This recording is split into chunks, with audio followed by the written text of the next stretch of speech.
Garrett Greene playing wide receiver in the NFL? How likely is it? How high can Wyatt Milum get drafted? These are just a couple of the questions we're going to try to get answered in today's episode, which is brought to you by BetUS Online and Katz, Cantor, Stone Street, and Buckner, attorneys at law. And we're going to bring on a very special guest to have this conversation, and we're going to do it right after this word from one of those sponsors. Since 1931, the attorneys at Katz, Cantor, Stone Street, and Buckner have been the voice for victims who have suffered serious injury or death. They have a fierce passion for truth and justice and a sincere compassion for those who have been wronged by others. Whether you have been in a car accident or fighting with an insurance company, or you or a loved one has suffered serious injury or death due to medical negligence, we will ensure your voice is heard loud and clear. Katz, Cantor, Stone Street, and Buckner will ensure there is justice for all West Virginians because we are your lawyer, your voice. Visit us at yourlawyeryourvoice.com. What is up, and welcome into another edition of Couz's Corner, your home for top shelf college football news and analysis. And today we're talking about the West Virginia Mountaineers who are eligible for the NFL draft. Folks like Wyatt Milum, Garrett Greene. Maybe we'll touch on Sean Martin and a few other guys. And we're going to have that conversation with someone with OurLads.com, a company who does scouting for the NFL players, college players, Mr. Dave Syvertsen. David, how you doing today, man? Good, man. Couz, how are you? I'm really, really thankful that you're having me on, talk some ball with these guys. West Virginia is always a fun program to scout. Just a different breed of guys down there. A lot of toughness, a lot of speed, and a lot of physicality. And I think that's why the NFL always likes to kind of pick apart this roster and see who can help them out. It's a fun roster to watch every year. Yeah, awesome, man. And we appreciate you coming on the show to educate us a little bit about what you guys at Our Lads are seeing in some of these prospects and just kind of what your eyeballs are telling you as far as their draft profiles and where they may go, this April in the draft. So let's go ahead and dig right in, man. I think the one most fans are really excited about is Wyatt Milum. I mean, there are some rumblings that he may be a first-round pick. Some say he's not. Is he going to play tackle? Is he going to play guard? It appears he got some time at guard during the Senior Bowl practices. So what are your thoughts on Wyatt Milum, and where do you see him landing in the draft? Yeah, I mean, before you get into where he's going to go in the draft and what position he's going to play, because that might change based on team to team. But what everyone could say about this kid after watching him play for 4 years, 4-year starter, ton of experience, just under 3,000 career snaps. I mean, I've seen guys enter the NFL as first-round picks with 800 career snaps. I mean, this guy has played a lot of football, and within that, he's been extremely productive, especially in pass production. He hasn't allowed a sack since the last game of 2021. 8 of 11 games in 2024, 0 pressures allowed. So we know that his pass protection, before you even watch the tape and watch him in person down at the Senior Bowl, that's his specialty. And I confirm that down there because the trait that just constantly shows up repeatedly on tape and in person is the body control. And I think it's one of the most overlooked components to playing offensive line is, can you stay on your feet? Can you stay square to your defender? And that's what he does at a really high level. And that's why he will be projected as a starter at the next level. Awesome. And that could be round 1, 2, or 3 for him. Right. Yeah. We saw Zach Frazier last year, a similar situation, obviously different position. Yep. A lot of folks thought he may go late first, ended up going over into the second, but man, did he have a great rookie year with the Pittsburgh Steelers. So our expectations as Mountaineer fans are to hope that Wyatt can kind of do something similar this year. Hopefully he can land with a team that knows how to utilize his skills and his abilities. Yeah, I mean, a lot of this case, any prospect from any program that you talk about, a lot of it does come down to where they get drafted to. What kind of program is it?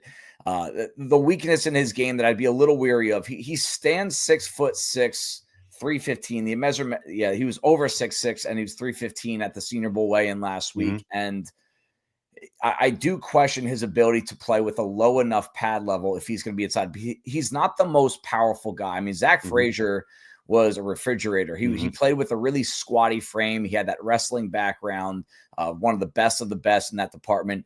You don't see that in Milum's game, and that's okay. He doesn't need to be Frazier. That's just a fun school comparison. He's a different player, and I think he's going to be a guard at the next level. I don't think he'll be a center. I don't think his hands are quick enough, but the question with him, and teams will have to kind of figure this out on their own, is his arm length. It's going to be too short to play on the outside. Right. So I think he's going to be an automatic bid. I mean, most of his snaps last week were inside, and that means the that's where they wanted to see him during practice. But it's a slightly different skill set. He's not going to be someone that really physically beats guys up, but at the end of the day, he's going to stay between his man and the ball carrier, and that's the number one job of an offensive lineman. Yeah, West Virginia. He played all tackle during his time at West Virginia as far as game time. But his former O-line coach, Matt Moore, liked to move guys around a lot during practice. So I'm sure he got some practice reps at least at guard.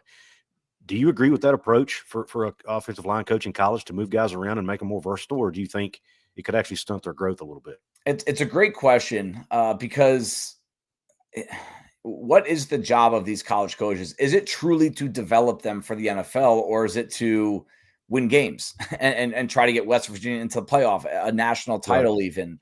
And yes, you can achieve both goals at once. You can make your team better by moving guys around and giving them more exposure to different spots. But I watched what Evan Neal did at Alabama, right guard, then right tackle, then left tackle. He goes back to the NFL. He's playing right tackle.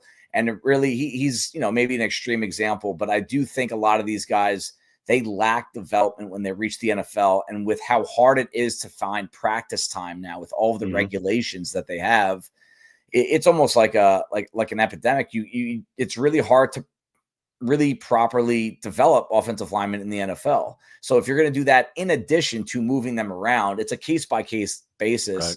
Right. Milum, I've heard some good things from scouts about his intelligence, his IQ, his preparedness. So he is a guy I feel confident that you say, hey, let's put you at all three interior spots in training camp. You're going to snap the ball. You're going to play both guard spots, because that kind of versatility is invaluable. Right. Gotcha.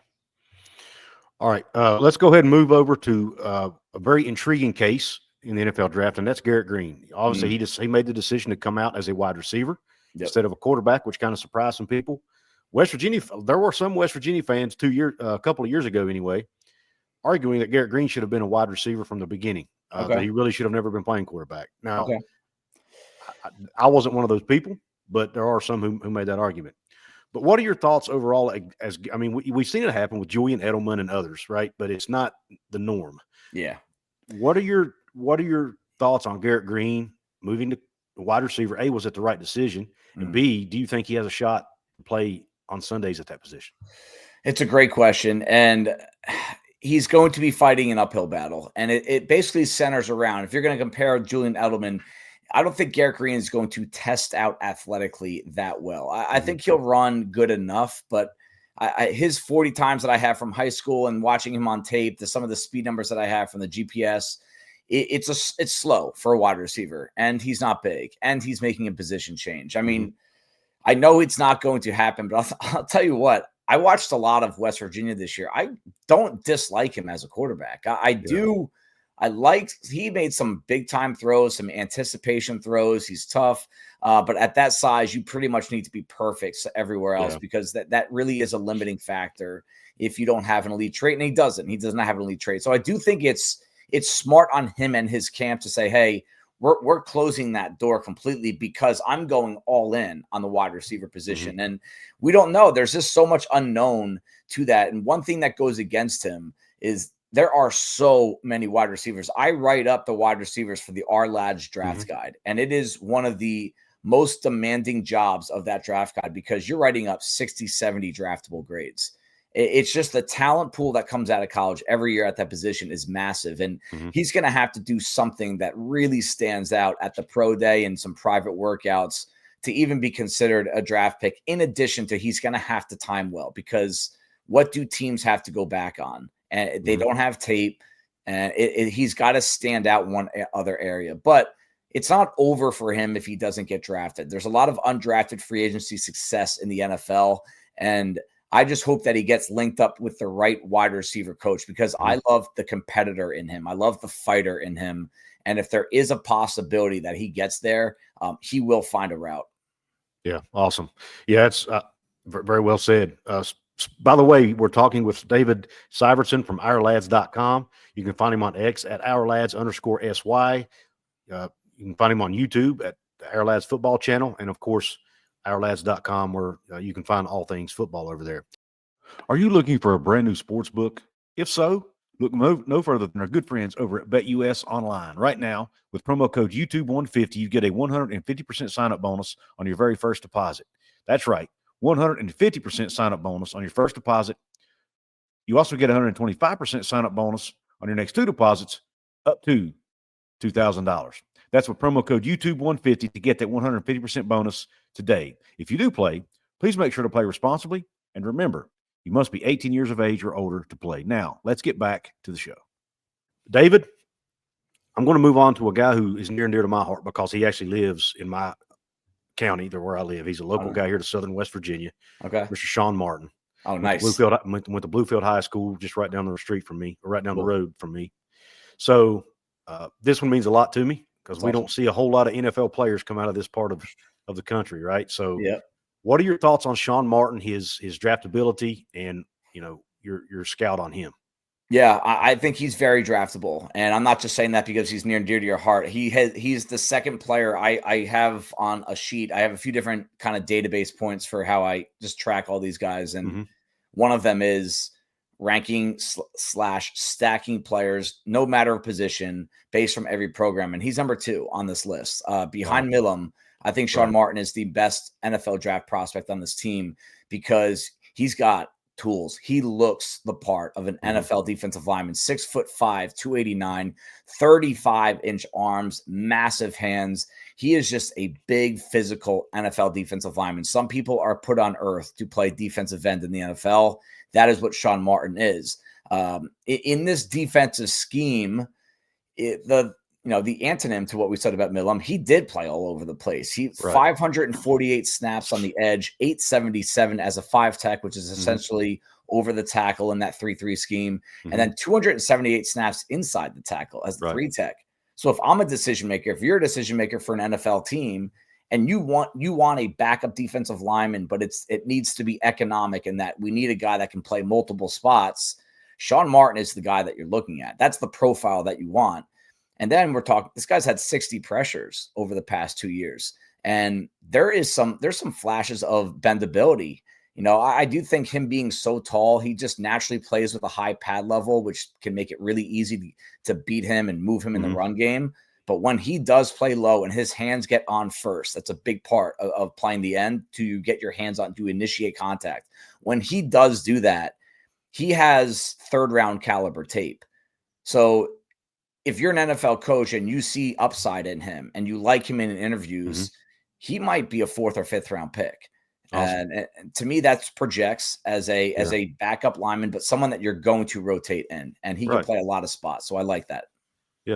Yeah, that wouldn't be bad at all. I mean, I think we see a lot of guys make careers in the NFL being 4th and 5th round picks, right? Absolutely. Yep. As a matter of fact, Dante Steele, if I'm not mistaken, I think he was a 4th or 5th round pick coming out of West Virginia. So different type of player, not comparing the two, different type of player, different type of skill set, but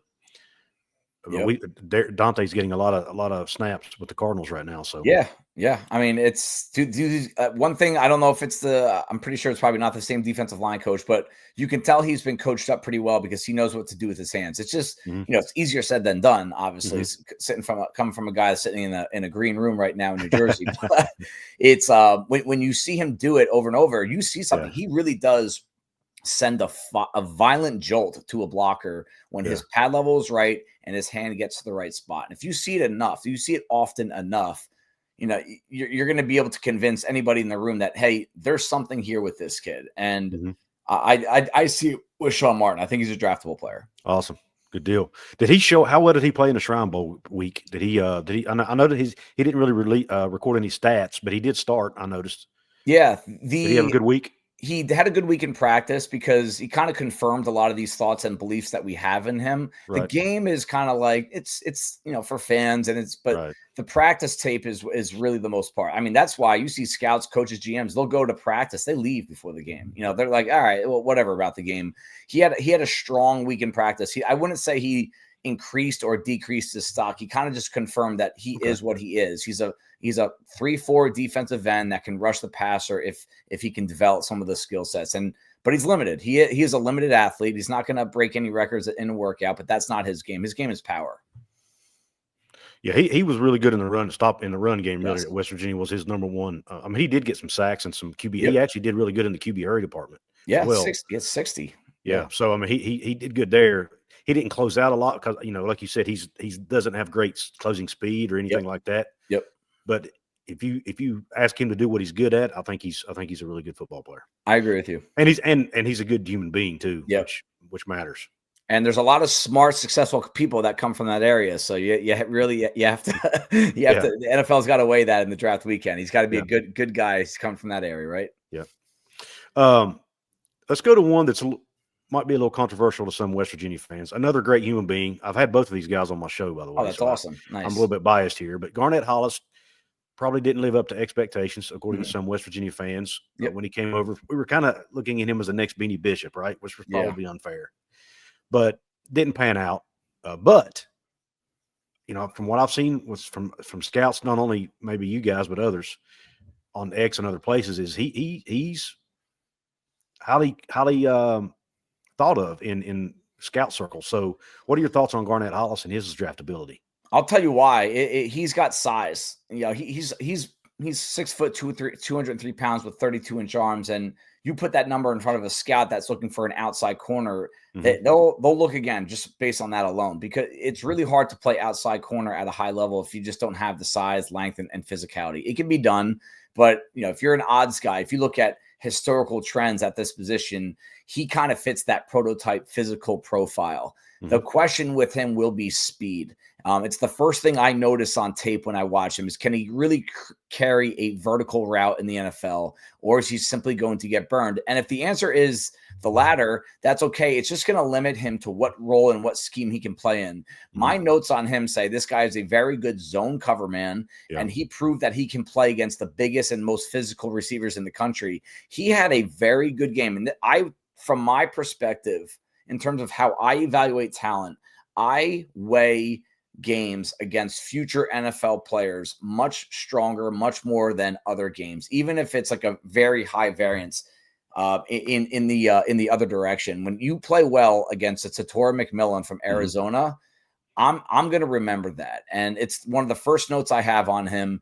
He had a couple pass breakups against him. And yes, he did get burned deep a couple times. Iowa State, he struggled in that game with a couple of their future NFL receivers. And again, it just comes down to, he's not a very shifty play speed kind of guy, but he's big, he's physical, he's tough. And if you're a defense that plays a lot of cover 3 or cover 2, and you let those corners really jam and play physical at the point of attack, you're going to have a draftable grade on this guy. It won't be early, but there's a shot he could get drafted. And like you said, different player than Beanie Bishop, but he could end up in a similar spot if he gets put into the right scheme. Awesome. Okay.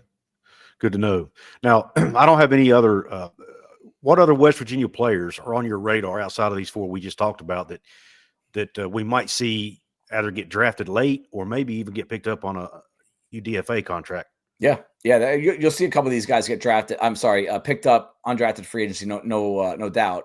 And one of them has a shot at being drafted. It's the tight end Cole Taylor, measured in at a real 6'7", 247, arms just under 34 inches, and that shows up on tape. It's one of the first things you can notice about him. He's just big and long. He's got soft hands. He's an LSU transfer. He started a few games there, and he can bring the ball in away from his body. I mean, he is a natural pass catcher, and he doesn't put a lot on the turf. I do think he struggles more in traffic than he should. He kind of loses some of his spatial awareness and coordination. Like, there's some balls that I just wish he came down with in contested situations, because he's not going to be the fastest. He's not the quickest. So he's not going to be able to get open that well. So he has to get better at catching the ball in traffic. But I'll tell you what, he might be the tallest tight end in this class. And he can jump, and he's got some yard after catch ability, which everybody wants from the tight end position now. What hurts him a little bit is that this tight end group is going to be one of the best I've ever scouted. Yeah, I mean, this is a really strong and deep tight end group. So that might hurt Taylor, but I still want to circle back to, especially day 3 in the draft, NFL teams look for standout traits to try and develop, because when you're in round 6, 7, you're not looking for immediate contributors. Every now and then you find one, but usually these are guys that are on the practice squad or on the bottom of the depth chart, and you get to develop them for a year or 2. And Taylor has the traits that nobody else does, especially late in the draft. and he's got some football production. Mhm. So Cole Taylor is a name that I do think has a shot at getting drafted. I would say more than a 50% chance. Awesome. Another one, the other tackle, Nick Malone, only a 1-year starter. I mean, him and Jaquay Hubbard are two guys that, push comes to shove, they probably are going to be preferred free agent grades, meaning guys that multiple teams are going to really try to go after during that undrafted free agency period.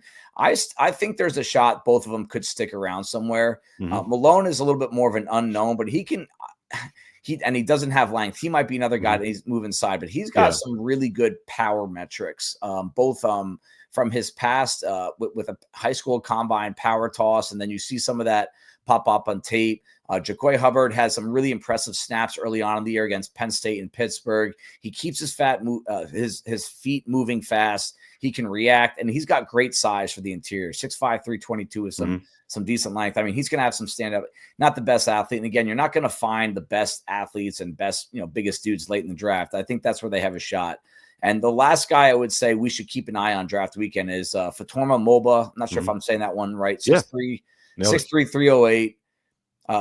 Nose tackle with length and big physical hands. He, you could see him control the engagement with blockers. He's quick to get them on, but he actually showed a little pass rush potential this past year. He increased his I think he doubled his pressures from 7 to 15 this past season. And yes, he did play more, but the fact that he kind of developed that side of his game after being a run only guy, there's something to work with there. Yeah. And I'm kind of putting you on a spot here with this one, but anything on TJ Jackson? Is he too small? Yeah. I mean, I don't think TJ Jackson is going to be, I would put him, he's pretty far down my list. Fun player to watch, but I don't think that we're going to see a guy that, especially at that position where that's another deep position in the draft. I think that you're probably going to be looking at a spot where, do I think he'll get picked up? I do. I mean, there's so many guys that get picked up after the draft, and now you have the developmental leagues. I think you'll hear his name at some point. I mean, I don't think his playing career is over unless he wants it to be. Right. Good deal.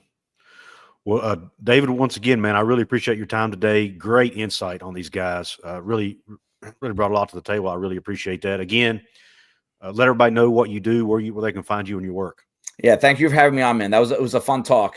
West Virginia's got some really passionate fans, and I really do appreciate that. The older I get, the more I appreciate, just true passion out of fan bases. So, in West Virginia, it's just always fun. I got a 4-year-old now, and every year we're going to try to go to a new college football stadium. Awesome. And West Virginia is on one of the early lists, so we'll see. But yeah, you can find me on X on rlads_sci. I'm pretty active there every day. I send out a 3-day per week newsletter through rlads.com website.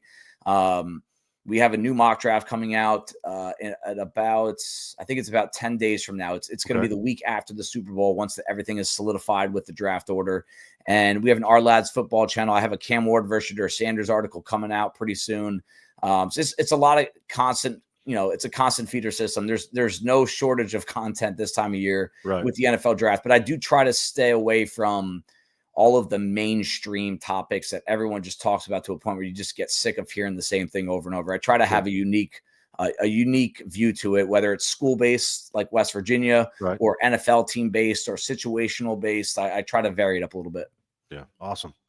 So everybody make sure you go check out David's work. And he also has some great teammates over there too at Our Lads. Go check out their work at ourlads.com. Subscribe to their YouTube channel if you don't care.